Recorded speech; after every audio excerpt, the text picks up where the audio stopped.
윤석열 대통령이 오늘 아세안 정상회의 참석을 계기로 이시바 시게루 일본 신임 총리와 첫 한일 정상회담을 합니다. 대통령실은 윤 대통령이 오늘 라오스에서 이시바 일본 총리와 정상회담을 여는 것을 포함해 캐나다, 호주 등 6개국과 이틀에 걸쳐 양자회담을 한다고 밝혔습니다. 한일 정상회담은 오늘 오후 열리는 아세안 플러스 한중일 정상회의를 전후로 열리는데 지난 1일 이시바 일본 총리 취임 뒤 9일 만에 첫 한일 정상회담이 성사됐습니다. 국민의힘 한동훈 대표는 당 일각에서 김건희 여사가 공개 활동을 자제해야 한다는 요구가 나오고 있는 것을 두고 자신도 그렇게 생각한다고 밝혔습니다. 한 대표는 윤희현 부산 금정구청장 후보 선거사무소에서 기자들과 만나 친한계 쪽에서 김 여사가 활동을 자제했으면 좋겠다는 취지로 말했다는 보도가 나왔다는 질문에 이같이 답했습니다. 한 대표는 또 김 여사 공천 개입 의혹의 핵심 인물인 명태균 씨의 의혹에 대해선 다수 유력 정치인이 정치 브로커에게 휘둘리는 것처럼 보이면 국민이 한심하게 생각할 것이라며 관련 수사가 엄정하고 신속하게 진행돼야 한다고 강조했습니다.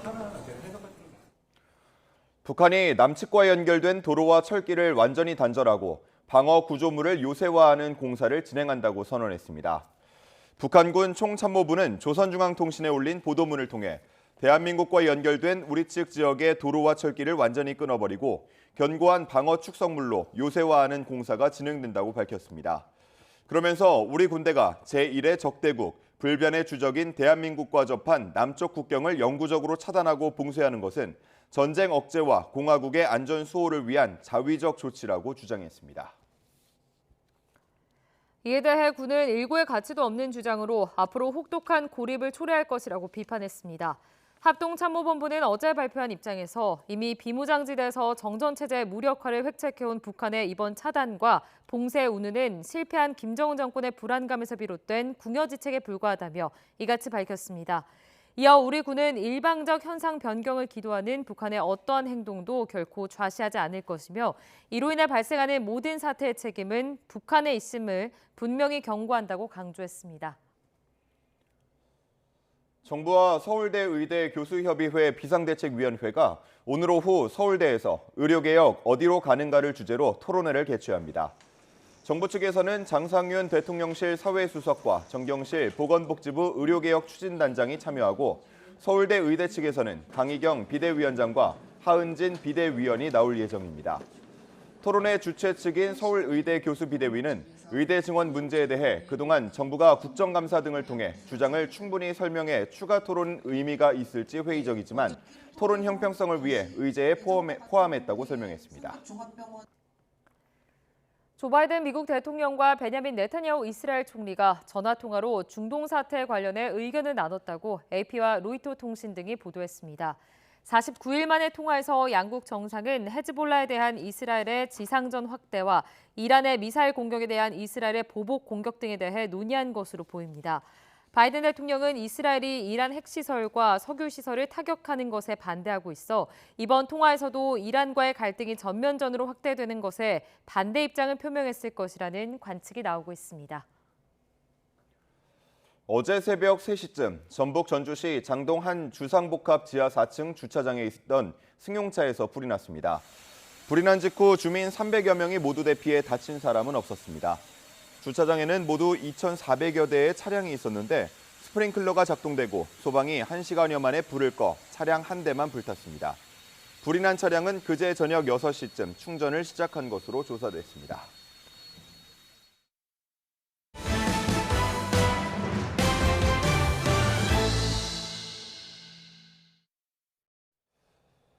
라오스를 방문 중인 윤석열 대통령은 오늘 이시바 시게루 일본 총리와 첫 정상회담을 열고 양국 협력 방안을 논의합니다. 윤 대통령은 싱가포르 국빈 방문에 이어 아세안 관련 정상회의에서도 우리의 통일 비전을 담은 8.15 통일 독트린에 지지를 당부할 예정입니다. 라오스에서 신윤정 기자가 보도합니다. 윤석열 대통령과 이시바 시게루 일본 총리가 라오스에서 첫 정상회담을 엽니다. 대통령실은 아세안 관련 정상회의 참석을 계기로 일본을 포함한 6개국과 이틀에 걸쳐 양자회담을 한다고 밝혔습니다. 앞서 윤 대통령은 이시바 총리 취임 다음 날인 지난 2일 15분 동안 통화를 하며 양국이 긴밀히 소통하면서 협력을 증진시켜 나가자고 밝혔습니다. 이번 정상회담에서 두 정상은 윤 정부 출범 뒤 개선된 한일 관계 흐름과 셔틀 외교 취지를 이어가는 데 주력할 것으로 보입니다. 대통령실 관계자는 수교 60주년을 맞는 내년에 한일 관계가 어떻게 새롭게 출발해야 하는지에 대해 의견을 나누는 자리가 될 수 있을 거라고 설명했습니다. 라오스에 앞서 싱가포르를 국빈 방문한 윤 대통령은 싱가포르 정부 산하 동남아 연구소가 주최하는 싱가포르 렉처에 연사로 나섰습니다.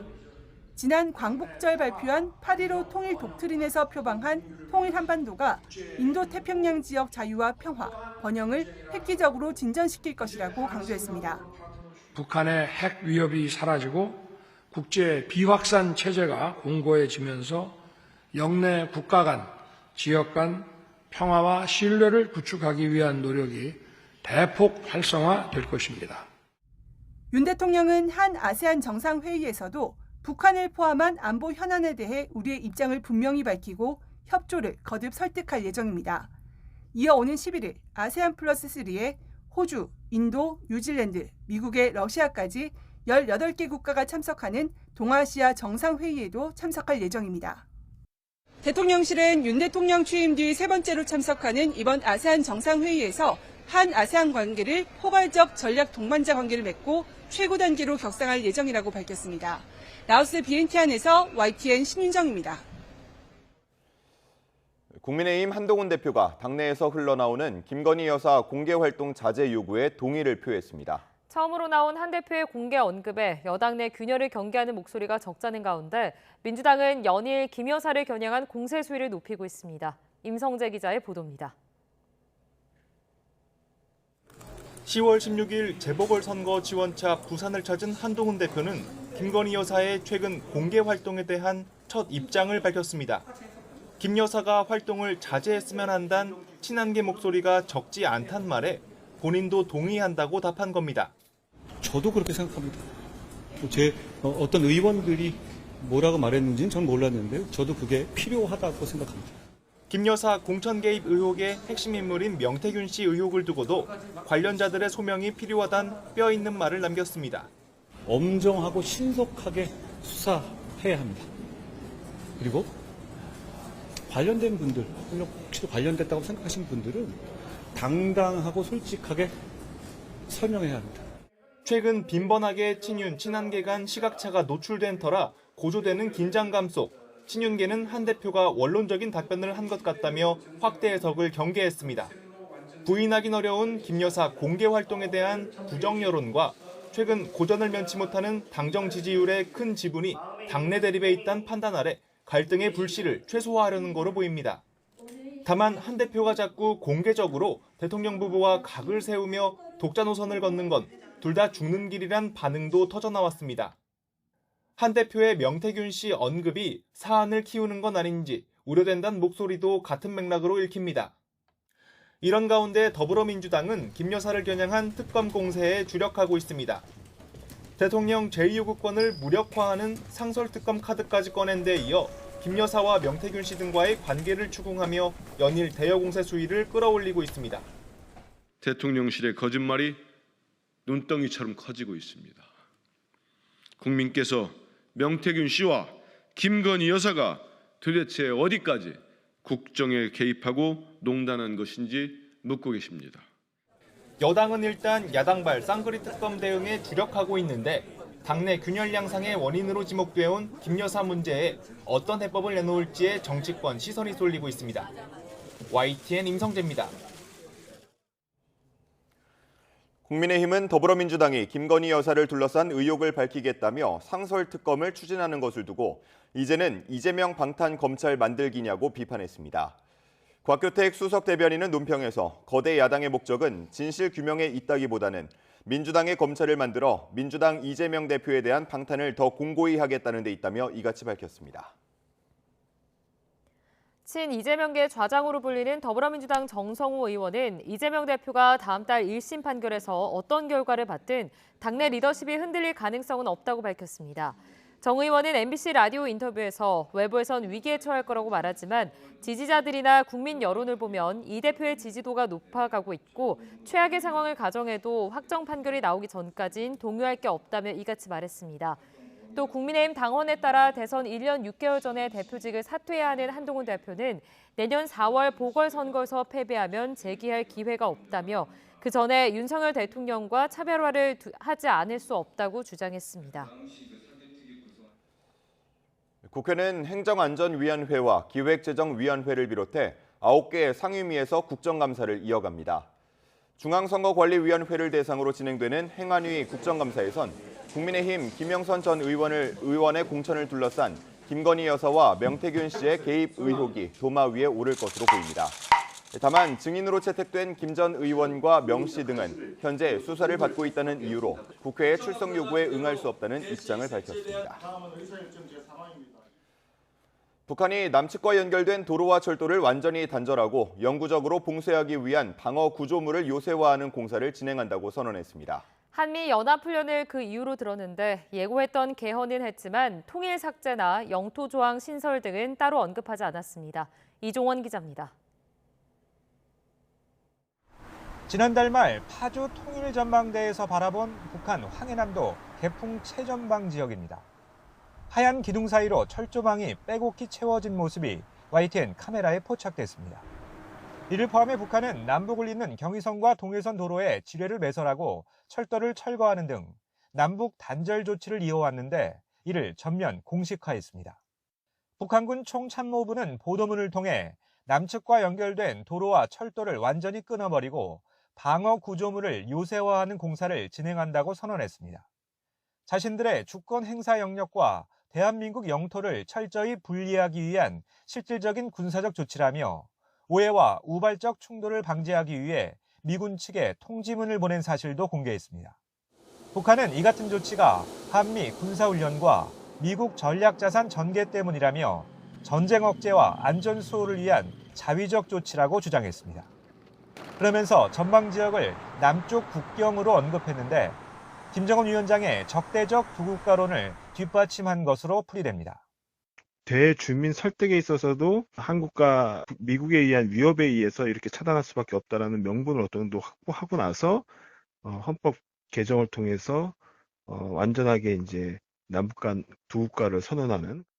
실제 북한 매체들은 최고인민회의를 소집해 헌법을 개정했다고 보도하면서도 김 위원장이 지시한 통일 표현 삭제나 영토 조항 신설 등이 반영됐는지는 공개하지 않았습니다.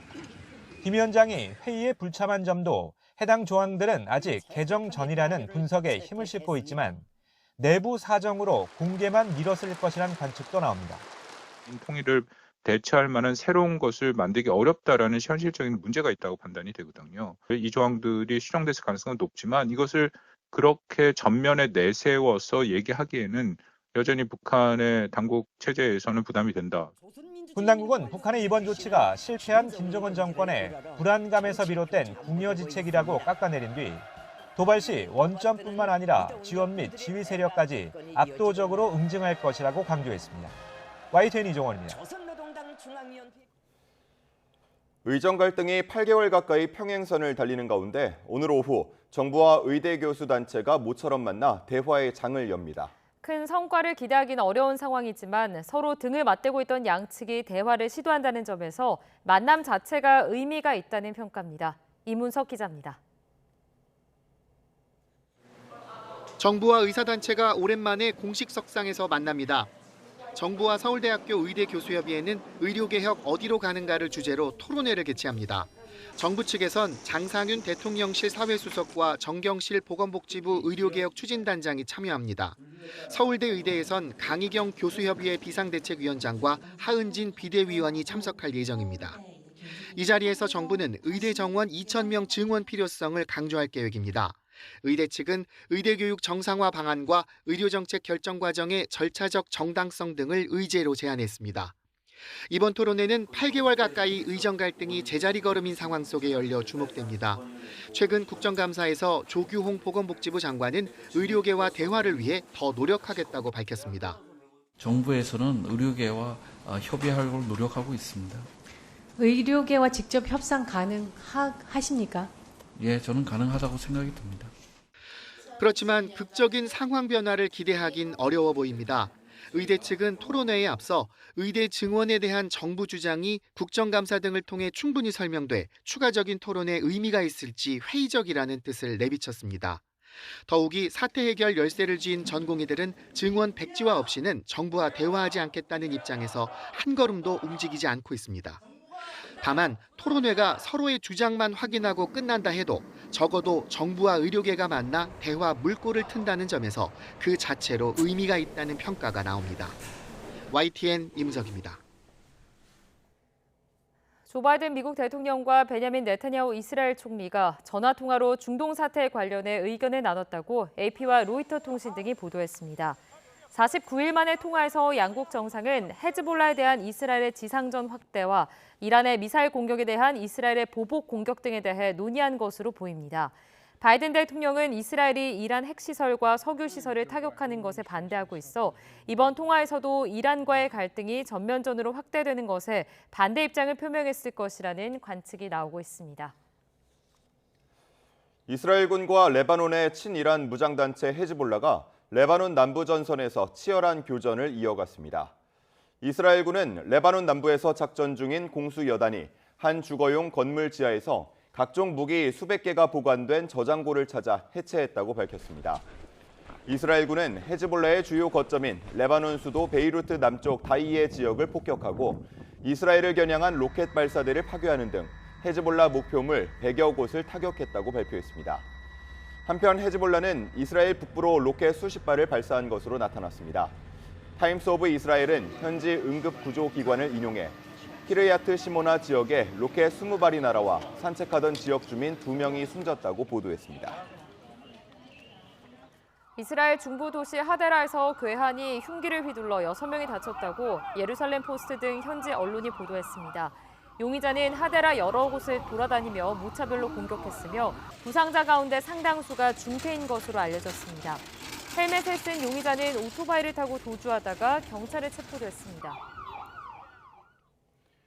레바논 무장정파 헤즈볼라가 조건 없는 휴전 협상에 나설 뜻을 내비치면서 휴전의 불씨가 되살아날 수 있다는 기대감에 치솟던 국제 유가가 급락했습니다. 하지만 당장 휴전 협상이 진전을 보기는 어렵다는 분석이 우세합니다. 박영진 기자가 전해드립니다. 일주일을 넘긴 레바논 남부에서의 지상전. 수장 나스랄라에 이어 후계자 사피에딘까지 이른 헤즈볼라는 저항하며 끈기 있게 버티는 것만이 살 길이라고 항전을 다짐하면서도 휴전 협상에 나설 뜻을 내비쳤습니다. 헤즈볼라 2인자 나임 카셈은 레바논 의회 의장이 진행 중인 휴전 노력을 지지한다고 밝혔습니다. 그동안 협상 선결 조건으로 걸었던 가자지구 휴전도 거론하지 않았습니다. أن يترسخ موضوع وقف إطلاق النار وتستطيع الدبلوماسية أن تصل إليه كل التفاصيل الأخرى. 휴전의 불씨가 살아날 수 있다는 기대감에 그동안 치솟았던 유가는 4% 넘게 급락했습니다. 하지만 이 같은 언급이 헤즈볼라의 입장 변화를 의미하는지는 불분명하다는 해석입니다. 이스라엘의 공세가 감당하기 어려워 백기를 든 것 아니냐는 분석이 우세합니다. 미국 정부도 지난 1년간 휴전 요구에 꿈쩍도 않던 헤즈볼라가 전세가 불리해지자 휴전 얘기를 꺼낸 것이라고 꼬집었습니다. Now that Hezbollah is on the back foot and is getting battered, suddenly they've changed their tune and want a ceasefire. I think it's not surprising given the situation they find themselves in. 이런 가운데 이스라엘 언론은 미국과 아랍 국가들이 중동 지역 모든 전선의 휴전을 위해 이란과 비밀 회담을 시작했다고 보도했습니다. 하지만 이스라엘이 여전히 외교적 해법보다는 군사작전 확대에 몰두하는 상황에서 당장 휴전 협상이 진전을 보일 가능성은 크지 않아 보입니다. YTN 박영진입니다. 한 줄 뉴스입니다. 임금 인상과 인력 충원 등을 요구하고 있는 부산교통공사 노조가 내일 파업에 돌입한다고 예고한 가운데 노사가 오늘 오후 최종 교섭을 벌입니다. 최상무 경제부총리 겸 기획재정부 장관은 한국이 세계 국채지수에 편입된 것을 두고 우리 국채시장이 명실상부하게 제값받기에 성공했다고 평가했습니다. 고물가 고금리가 장기화하면서 올해 상반기 소매 판매액 지수 증가율은 지난해 같은 기간보다 2.4% 줄었습니다. 3년 연속 하락세이자 2003년 이후 가장 낮은 수치를 기록했습니다. 오는 25일 시행을 앞둔 실손보험 청구 간소화 서비스에 대한 병원 참여가 저조한 가운데 보험업계 노력으로 참여율이 60% 이상을 달성할 것이란 관측이 나왔습니다. 지난 9월 냉방용 전기 수요가 늘면서 지난달 국내 최대 전력 수요가 평균 78기가와트로 역대 9월 최대 기록을 경신했습니다. 금융감독원과 이동통신 3사는 올해 12월부터 3년 이상 연체된 30만 원 미만의 통신 요금에 대해 직접 추심하거나 추심을 위탁하지 않는다고 밝혔습니다. 영풍과 MBK 파트너스가 고려아연과 영풍 정밀의 공개 매수 가격을 더 이상 올리지 않겠다고 밝히자 고려아연은 적대적 공개 매수를 유지할 게 아니라 그 전에 적법하게 철회하라고 반박했습니다.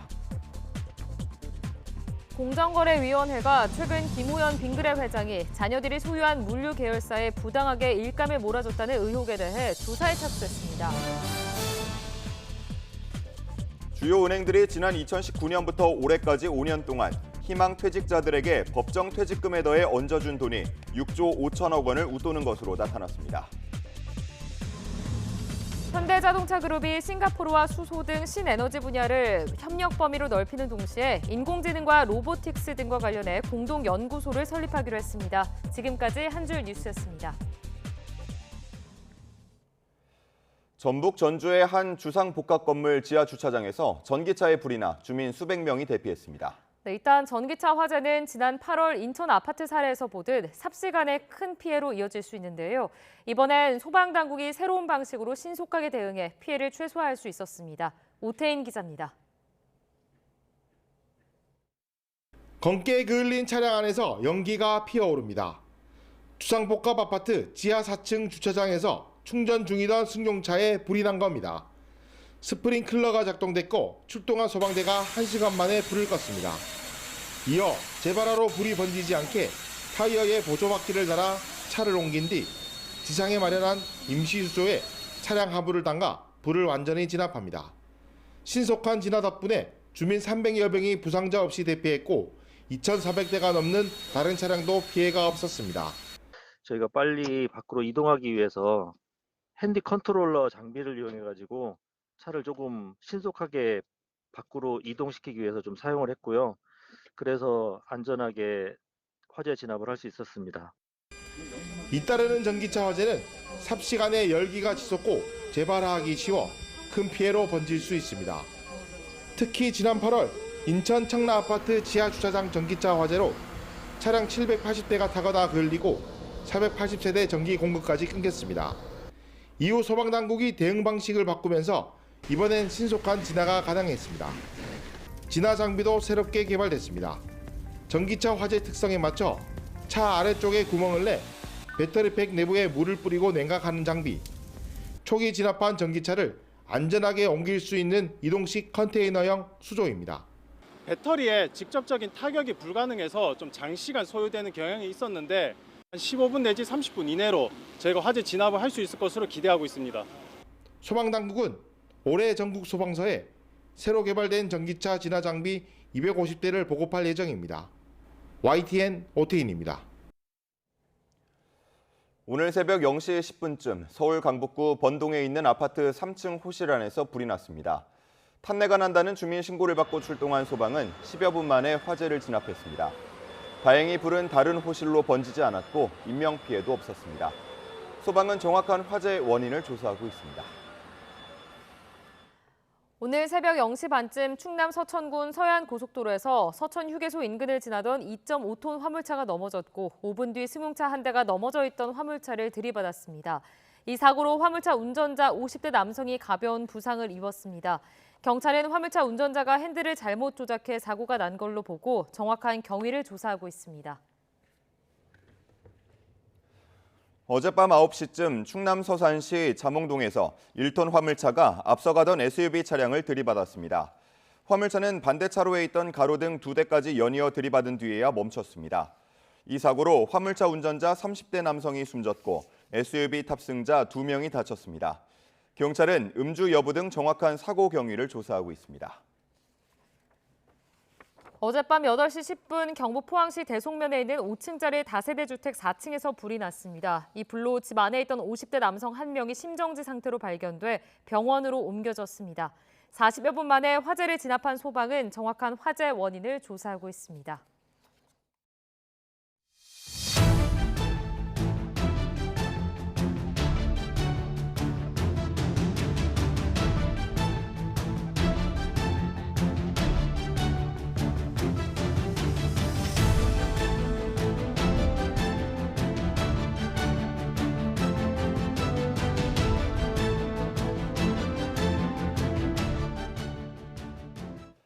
기초단체장 4명을 뽑는 11.6 재보궐선거를 일주일 앞두고 여야 지도부는 일제히 선거구를 누비며 총력전을 벌였습니다. 국민의힘은 정치꾼 대신 오로지 지역 발전을 위해 일할 일꾼을 뽑아달라고 호소했고, 민주당은 총선 참패에도 반성하지 않는 여권을 다시 심판해야 한다고 강조했습니다. 나혜인 기자입니다. 국민의힘 한동훈 대표가 재보선 승부처로 꼽히는 부산 금정구를 사흘 만에 다시 찾았습니다. 같은 당 윤일현 후보 선거사무소에서 현장 최고위원회의를 주재하며 이번 선거는 지역 일꾼을 뽑는 선거라고 거듭 강조했습니다.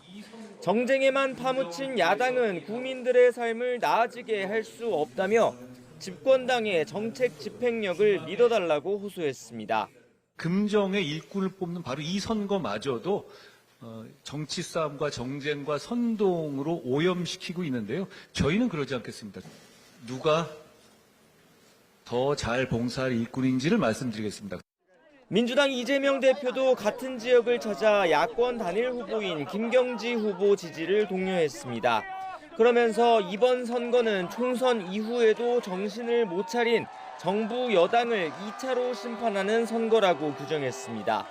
잘못하면 바꾸고 도저히 못 견딜 정도면 임기 중이라도 그만두게 하는 게 민주주의라고 주장했습니다.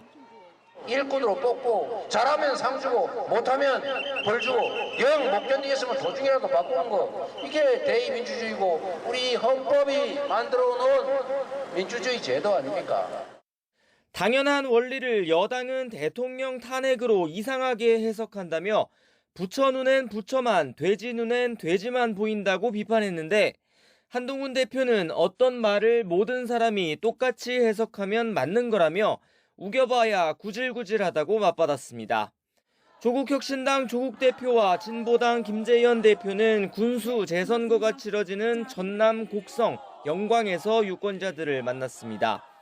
총선 이후 처음으로 지역 민심을 확인할 수 있는 이번 선거는 오는 16일 본투표에 앞서 내일부터 이틀 동안 사전투표가 진행됩니다. YTN 나인입니다. 국민의힘 한동훈, 더불어민주당 이재명 대표는 11.6 재보궐선거를 엿새 앞두고 현장 지원 유세를 이어갑니다.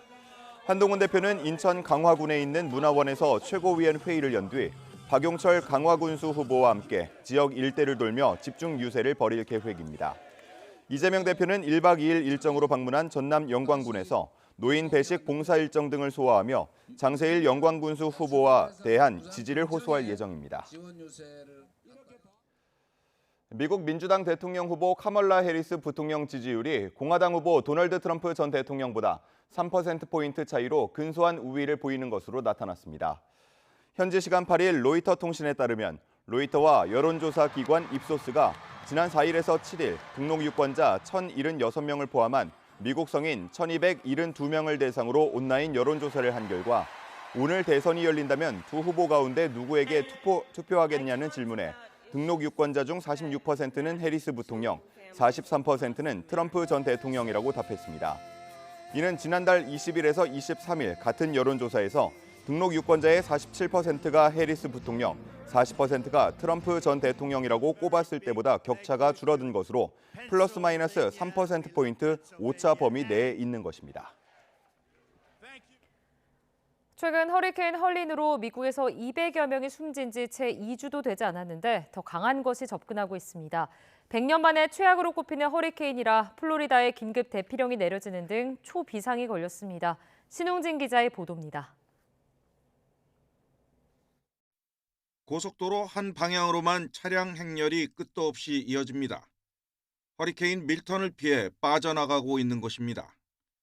100년 만에 최악의 허리케인이 될 것이라는 우려 속에 플로리다주 11개 카운티에 사는 590만 명에게 강제 대피 명령이 떨어졌습니다. If you can leave, leave. Please, just go. Find a shelter, a neighbor, somebody. Go inland if nothing else. You know, it's got. Just get out of Tampa. 밀턴은 템파 남서쪽에서 북상하고 있는데 최대 풍속은 시속 270km에 이릅니다. 현지 시간 9일 밤 플로리다 중서부에 상륙한 뒤 다음 날 중부를 가로질러 동북쪽으로 빠져나갈 것으로 예상됩니다. Milton has re-intensified this afternoon and is now an extremely dangerous Category 5 hurricane. We've had data from the Hurricane Hunter aircraft in here just in the last hour indicating that the maximum sustained winds are now back up to 165 miles per hour. 밀턴이 상륙하는 템파베이 해안에는 최대 4.6m의 해일이 예보돼 침수 피해가 상당할 것으로 보입니다. 당국은 올랜도 국제공항을 비롯해 주요 시설들을 폐쇄하고 긴급 상황에 대비하고 있습니다. 플로리다 등 미 남동부에는 지난달 27일 상륙한 헐린으로 최소한 230명이 숨지고 수조 원에 이르는 재산 피해가 났습니다. 미국 역사상 최악의 허리케인 피해는 지난 2005년 카트리나 때 발생했는데 당시 1,400명 가까이 사망했습니다. YTN 신웅진입니다. 허리케인 밀턴의 상륙을 앞두고 미국 플로리다 곳곳에서 강력한 토네이도가 발생했습니다. 현지 시각으로 9일 오전 마이애미 75번 고속도로 부근에서 대형 토네이도가 발생해 재난당국이 긴급히 대피를 권고했습니다. 이번 토네이도에 따른 피해 상황은 아직 알려지지 않았습니다. 앞서 미국 국립기상청은 마이애미와 템파, 플로리다 키 지역에 있는 20개 이상의 카운티에 토네이도 주의보를 발령했습니다. 기상청은 플로리다 전역에서 1,200만 명이 넘는 주민이 우박과 토네이도의 위협에 직면해 있다고 경고했습니다. 하루 전 노벨 물리학상에 이어 화학상도 인공지능, AI 분야 연구자들에게 돌아갔습니다. 컴퓨터나 AI를 이용해 단백질의 비밀을 밝혀낸 공로를 인정했는데요. 보수적인 노벨위원회가 AI 시대의 개막을 선언했다는 평가가 나오고 있습니다. 보도에 유투건 기자입니다.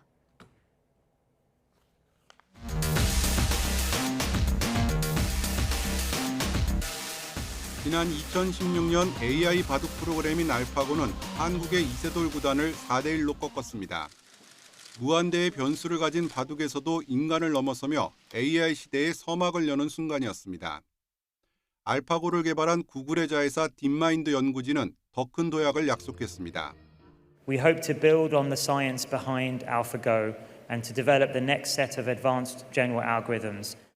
그로부터 4년 뒤 모든 생명 활동에 필수적인 단백질의 구조를 예측하는 알파폴드2가 세상에 공개됐습니다. 단백질의 기능은 구조에 따라 달라지기 때문에 질병을 정복하기 위해선 반드시 구조부터 파악해야 합니다. 알파폴드2는 딥러닝을 바탕으로 2억 개의 단백질 구조를 예측해 수십 년간 생명과학계를 괴롭혔던 난제를 해결했습니다. 이에 앞서 미국의 데이비드 베이커 교수는 컴퓨터를 이용해 새로운 단백질을 설계하는 데 성공했습니다. 이후 각종 의약품이나 나노물질로 쓰일 수 있는 창조적인 단백질을 잇따라 만들어냈습니다. You know, we're living longer, so there are new diseases. We're heating up the planet. We're polluting it.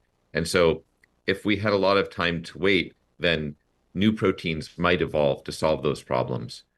단백질의 비밀을 밝혀낸 두 연구의 주역들에게 올해 노벨 화학상이 돌아갔습니다. 특히 화학자가 아닌 딥마인드 CEO가 화학상을 받은 건 큰 이변으로 평가되고 있습니다. We have known for over 50 years that all the information is in this pearl of strings. But scientists, we don't understand that. And this is what we solved today. 물리학상에 이어 화학상까지 AI 연구자들에게 돌아가면서 노벨위원회는 인류가 본격적인 AI 시대에 진입했음을 선언했습니다. 물리학상은 1970년대부터 머신러닝의 기초를 닦은 연구자 2명이 받았습니다. YTN 유토관입니다. 오늘의 주요 재판입니다. 팀원과 위메프의 대금 미정산 사태와 관련해 구영배 큐텐그룹 대표 등 핵심 경영진들에 대한 구속 여부가 오늘 결정됩니다. 서울중앙지방법원은 오늘 오전 9시 50분부터 부대표와 류화연 위메프 대표, 류광진 팀온 대표에 대한 구속 전 피의자 신문을 잇따라 진행합니다. 이들은 계열사들이 입점업체에 정산해줄 대금 1조 5,950억 원을 빼돌리고 계열사 일감 몰아주기로 자금 692억 원을 배임한 혐의를 받습니다. 오늘 오후 2시에는 정태영 현대카드 부회장이 어머니가 남긴 상속재산 일부를 달라며 동생들을 상대로 제기한 2억 원대 유류분 반환 청구 소송의 1심 선고가 진행됩니다.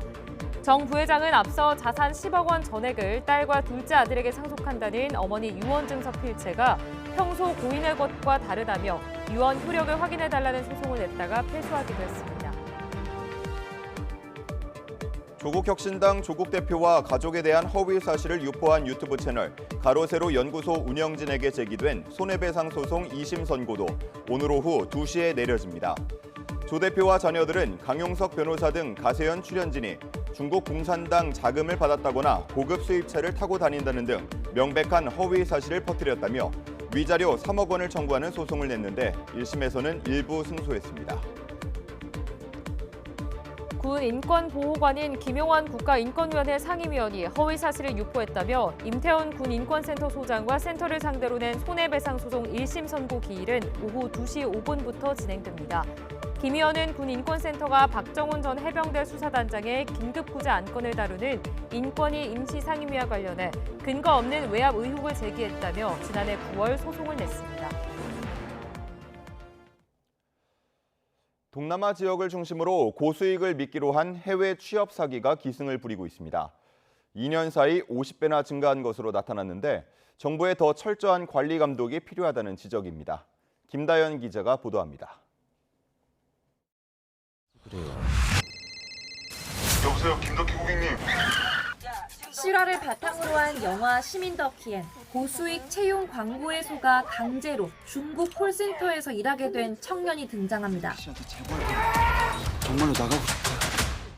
실제로 이런 사례는 빈번한데 최근엔 해외 취업의 꿈을 안고 온 청년을 감금하고 범행에 가담시켜 수백억 원을 끌어모은 투자 사기 일당이 붙잡히는 일도 있었습니다. 발생지는 주로 미얀마와 라오스, 태국이 만나는 골든 트라이앵글 지역. 관련 피해 규모 역시 급증하는 추세입니다. 지난 2022년 전체와 올해 상반기를 놓고 비교했을 때 피해자는 50배 가까이 증가했습니다. 6개월 집계만으로 지난해 전체 수치를 뛰어넘었을 정도입니다. 피해자가 가장 많았던 지역은 캄보디아로 무려 100명을 넘겼습니다. 문제는 이 같은 고수익 미끼 해외 취업 사기 행각이 온라인 구인 광고를 통해 일상 곳곳을 파고들고 있다는 겁니다. 실제 취재진 역시 어렵지 않게 모집 공고를 찾을 수 있었습니다. 해외에서 일할 상담 직원 채용 공고를 보고 연락해보니 1분도 채 지나지 않아 답장이 옵니다. 여유로운 근무 조건을 쉼없이 읊으며 일주일에 최대 500만 원도 손에 넣을 수 있다고 현혹합니다. 채용 절차법상 엄연한 처벌 대상인 거짓 구인 공고 자체가 올라오지 않도록 정부의 철저한 감독이 필요하다는 지적의 이유입니다. 관련해 정부는 지난해 말부터 거짓 구인 광고 신고센터를 운영하고 있고 수사 의뢰나 계정 정지 같은 적극적 조치를 하고 있다고 설명합니다. 여기에 한정된 인력과 예산 속 해외 기반 취업 공고보다 국내 모집 공고 관리의 비중을 상대적으로 더 둘 수밖에 없는 것 역시 현실입니다. 하지만 일단 피해가 발생하면 학대와 감금 등 위험성 또한 훨씬 크다는 점에서 근본적 대처가 필요하다는 목소리는 끊이지 않고 있습니다. 최근 온라인을 통한 구인 구직 경로가 다양해지며 취업 사기 수법은 더욱 교묘해지고 있습니다. 취업 사기 의심 사업장에 대한 정부 차원의 철저한 모니터링과 단속 강화가 필요할 것으로 보입니다. 지난 7월 기준 일도 구직 활동도 하지 않고 그냥 쉬었다는 청년이 역대 최대치를 기록한 가운데 구직 시 급여의 적정성과 고수익 강조 여부, 업무의 명확성 등을 꼼꼼히 따져야 한다는 지적도 나옵니다. YTN 김다연입니다. 우리 정부가 발행한 채권, 국채가 글로벌 3대 국채지수인 세계국채지수에 내년 11월부터 편입됩니다. 세계 국채지수를 추종하는 외국 자본이 대거 우리 국채로 몰리면서 75조 원가량이 유입될 것으로 기대됩니다. 박기원 기자가 보도합니다. 한국 정부가 발행한 국채가 세계 최대 규모 채권 지수, 세계 국채지수 편입에 성공했습니다. 지난 2022년 9월 이후 4번의 도전 끝에 글로벌 선진 금융시장으로 인정받게 된 겁니다. FTSE 러셀은 한국이 국채시장 접근성 확대를 위해 제도 개선을 추진하며 편입 요건을 충족했다고 발표했습니다. 특히 한국은 세계 국채지수에서 26개 나라 가운데 9번째로 높은 2.22%를 차지하게 됐습니다. 세계 국채지수를 따르는 추종 자금은 2조 5천억 달러. 이 가운데 한국의 비중을 고려하면 560억 달러로 우리 돈 75조 원의 해외 자본이 국채를 통해 유입될 것으로 기대됩니다. 이뿐만이 아닙니다. 대규모 외환 유입으로 환율 안정은 물론 금리까지 낮아질 것이란 전망도 나왔습니다. 금리가 안정되어 국민과 기업의 자금 조달 비용이 줄어들 것으로 기대됩니다. 두 번째는 대규모 추종 자금의 유입으로 국채 시장의 기반이 확충되어 안정적인 중장기 재정 운영이 가능해질 것입니다. 한편 우리 금융시장의 대형 악재가 될 수 있는 관찰 대상국 지정도 피하게 됐습니다. FTSE 러셀이 정부의 공매도 금지를 이유로 한국을 관찰 대상국으로 지정하는 방안을 검토해 왔습니다. 하지만 우리 정부가 내년 3월 말 공매도 재개 일정을 밝힌 점을 고려해 일단 결정을 미룬 것으로 전해졌습니다. YTN 박견입니다. 10월 10일 목요일 미리 보는 오늘입니다. 사람 중심의 가치와 철학을 담은 ICT 기술 박람회가 오늘부터 4일 동안 서울 코엑스에서 열립니다. 서울시는 올해 처음 개최되는 스마트 라이프 위크에 전 세계 72개국 115개 도시 134명의 연사가 참여한다고 밝혔습니다. 12개 주제로 구성된 전시관에서는 현대자동차와 삼성전자, LG전자 등 147개 기업이 첨단 기술이 적용된 미래 사회의 모습을 제시하고 해외 도시 관계자에게도 도시 문제 해결을 위한 혁신 기술을 직접 소개할 예정입니다. 울산시는 오늘 개최하는 울산공업축제를 시작으로 다회용기 순환 서비스를 시범 운영한다고 밝혔습니다. 이 서비스는 여러 차례 쓸 수 있는 다회용기 대여와 회수, 세척과 재공급 전반을 다루는 사업으로 일회용품 폐기물을 줄이기 위해 마련됐습니다. 울산시는 시가 주최하는 500명 이상 규모 행사에서 일회용품 사용을 금지하고 용역 계약을 맺은 업체를 통해 다회용기를 공급할 예정입니다. 매일 유업이 오늘 임산부의 날을 맞아 국내에서 처음으로 자연 임신으로 태어난 5쌍둥이에게 분유를 지원했습니다. 매일 유업은 김준영, 사공혜란 부부의 5쌍둥이 출산을 축하하는 의미로 1년 동안 분유를 제공한다고 밝혔는데요. 또 우리 사회가 출산과 양육에 대한 부담을 덜고 생명이 건강하게 성장할 수 있도록 지원 활동을 이어가겠다고 덧붙였습니다. 지금까지 미리 보는 오늘이었습니다. 최종 회가 공개된 넷플릭스 예능 흑백요리사가 글로벌 비영어 TV 부문에서 3주 연속 1위에 올랐습니다. 편의점과 협업해 내놓은 상품도 곧바로 품절되며 관련 업계도 특수를 누리고 있습니다. 김승환 기자가 보도합니다. 맛있다. 지난달 17일 처음 공개돼 열풍을 불러온 넷플릭스 예능 흑백요리사 요리계급 전쟁이 막을 내렸습니다. 우리나라뿐 아니라 글로벌 비영어 TV 부분에서 3주 연속 1위를 차지했습니다. 거대 자본을 투입하고도 부진을 면치 못했던 넷플릭스 한국 예능이 이 정도로 인기를 끈 건 이번이 처음입니다. 예약 오픈하면 바로 이제 다 차버리니까 그 정도. 너무 감사하죠. 오시는 분들이 다 알아보고 막 사인해달라 그러고. 사진은 거의 다 찍어 가시는 것 같아요. 저는 대중교통을 이용하는 사람으로서 예. 조금 힘들어요. 관련 업계도 흑백요리사 특수에 발빠르게 움직이고 있습니다. 편의점 음식 대결에서 심사위원의 호평이 쏟아지며 화제가 된 디저트는 실제로 출시됐습니다. 편의점 재료가 좋네. 편의점이 더 맛있는데. 더 먹어야겠다. 편의점 앱을 통해 사전 예약받았는데 준비 물량 2만 개가 20분 만에 완판됐습니다. 1초 만에 17개가 팔린 셈입니다. 방영 전부터 판매됐던 일부 요리사들의 간편식, 밀키트도 프로그램 공개 이후 잇따라 품절되는 등 업계 전반으로 온기가 이어지고 있습니다. 참가자들은 이번 프로를 계기로 침체한 외식업계가 살아나는 걸 느끼고 있다며 자평하기도 했습니다. 이제 예쁜 요리사를 통해서 이제 외식업이 좀 더 많이 활성화됐다. 이건 확실하게 지금 몸으로 느끼고 있는 거기 때문에. 하지만 출연진 관련 상품이나 직접 운영하는 식당에 관심이 쏠릴 뿐 외식업계 전체가 낙수 효과를 누리진 못하고 있다는 지적도 나옵니다. YTN 김승환입니다. 네, 지난 파리올림픽에서 금메달을 딴 직후 배드민턴 협회와 관련된 여러 의혹을 폭로한 안세영 선수가 2달 만에 실전 경기에 나섰습니다. 안세영은 경남 밀양 배드민턴 경기장에서 열린 전국체전 여자 일반부 단체전 예선 경기에 부산 대표로 출전했습니다. 국내 라이벌인 인천 대표를 상대로 한 경기에서 주 무기인 대각선 스매시 등을 선보이며 가볍게 승리로 이끌었습니다. 안세영은 오는 15일 덴마크 오픈에도 출전할 계획입니다. 안세영 선수의 이야기 직접 들어보겠습니다. 네, 올림픽 끝나고 이제 첫 복귀 무대였었는데 이렇게 많은 분들이 아직까지도 기억해 주시고 저를 환호해 주셔서 너무 기뻤고요. 또 잘해야 된다는 생각이 좀 많았었지만 그래도 준비한 대로 잘 풀어나가서 되게 좋았던 것 같아요. 그냥 생각 안 하고 저는 좀 쉬면서 저의 게임 경기력에만 또 생각했었던 것 같습니다. 많이 기다려 주셨을 거고 또 저의 배드민턴을 많이 사랑해 주신 팬분들께 정말 감사하다는 말씀 드리고 싶고요. 또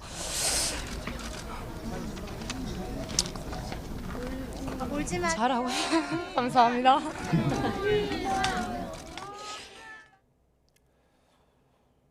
프로야구 준플레이오프에서 벼랑 끝에 몰렸던 KT가 연장 승부 끝에 극적인 끝내기 승리를 거두고 승부를 5차전으로 끌고 갔습니다. 먼저 점수를 주고도 바로 추격하는 타선의 집중력과 마무리 박영현의 호투가 빛을 발했습니다. 양시찬 기자입니다. KT의 극적인 끝내기 드라마는 강백호의 방망이에서 시작됐습니다. 좌익수 왼쪽으로 날린 큼지막한 타구에 심판은 파울을 선언했지만 비디오 판독 결과는 페어. 선두 타자가 만든 천금 같은 2루타에 이어 김상수가 고의 사구로 걸어나갔고 다음 타자 황재균도 번트에 성공하며 KT는 무사 만루 기회를 만들었습니다. 하지만 배정대가 땅볼, 대타 천송호가 삼진으로 물러나며 기회가 무산되는 듯했지만 심우준이 긴 승부에 마침표를 찍었습니다.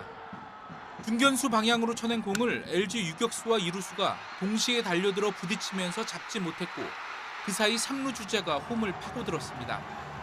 4시간이 넘는 연장 혈투 끝에 KT가 끝내기 승리를 완성한 순간입니다. 1승 2패로 벼랑 끝에 몰렸던 KT는 기사회생하며 준플레이오프 승부를 5차전으로 끌고 갔습니다. 초반부터 LG 김현수와 박혜민에게 백투백 홈런을 맞고도 바로 쫓아가는 홈런을 때리는 등 경기 내내 집중력을 잃지 않은 결과입니다. 8회 투아웃부터 11회까지 LG 10타자를 퍼펙트로 막은 마무리 박영현의 호투도 끝내기 승리의 원동력이 됐습니다. 이렇게 많은 이닝을 던질 줄도 몰랐고 오늘 경기가 좀 어려웠는데 제가 이렇게 막아서 팀이 이길 수 있어서 굉장히 기분 좋습니다. 8회 제가 투수 교체 미스로 게임을 망쳤는데 선수들이 끝까지 포기하지 않고 토론을 발휘해주고 박영현 선수 3이닝 투구가 인상적이었고 너무 감사하게 생각하고 있습니다. LG는 8회 동점을 만들며 승부를 원점으로 되돌렸지만 마지막 수비에서 아쉬움을 남기며 패배를 받아들여야 했습니다.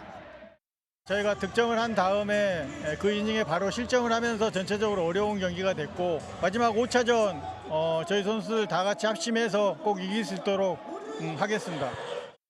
보기 드문 명승부를 연출한 두 팀은 이제 준플레이오프 5차전에서 플레이오프에 진출할 최종 승자를 가리게 됐습니다. YTN 양시창입니다. 출근길 YTN 날씨입니다. 오늘 아침 교통안전에 각별히 유의해야겠습니다. 우선 현재 일부 서해안과 호남, 제주도에 산발적인 비가 내리고 있는데요. 서쪽 지방을 중심으로는 오늘 오후까지 비가 이어지겠습니다. 비의 양은 대부분 5mm 안팎으로 적겠고 제주도에만 최고 30mm가 예상됩니다. 동쪽 지방에서는 안개를 조심해야겠습니다. 오늘 오전까지 강원과 충북, 영남 내륙을 중심으로는 가시거리 200m 미만의 짙은 안개가 끼겠습니다. 차량으로 이동하시는 분들은 안전거리 확보하시고 서행 운전하시기 바랍니다. 오늘은 전국 하늘에 구름이 많이 끼겠습니다. 영남 해안과 제주도 해안에는 너울성 파도가 높게 일겠습니다. 오늘 아침은 어제보다 쌀쌀함이 덜합니다. 현재 서울 기온은 15.9도, 청주 15.8도, 부산 17.3도를 보이고 있습니다.